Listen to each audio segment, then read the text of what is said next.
प्रेमात जात पात धर्म पाहिला जात नाही असं आपण नेहमीच म्हणतो, मात्र आता सोबतच प्रेमात लिंगभेद सुद्धा पाहिला जात नाही हे देखील समोर आलंय। लिंगभेदापुढे जाऊन एका युवकानं तृतीय पंथीशी विवाह केलाय। विशेष म्हणजे या विवाहाला कुटुंबातील मंडळींनी सहमती दिली आहे। त्यानंतर धूमधडाक्यात दोघांचा विवाह अमरावती इथं पार पडलाय।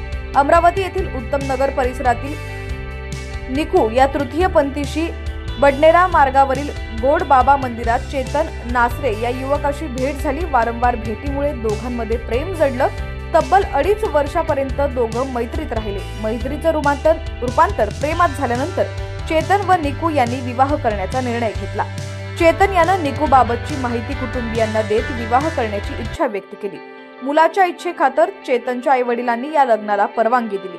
सर्व कुटुंबियांच्या साक्षीनं अमरावतीमध्ये हा आगळा वेगळा विवाह सोहळा पार पडलाय। या विवाह सोहळ्याची सामाजिक कार्यकर्त्या रजिया सुलताना यांनी महत्त्वाची भूमिका पार पडली। समाजात तृतीय पंथींच्या बाजूने बदल होताना दिसत असल्याचं समाधान सुलताना यांनी बोलताना दिलेली आहे।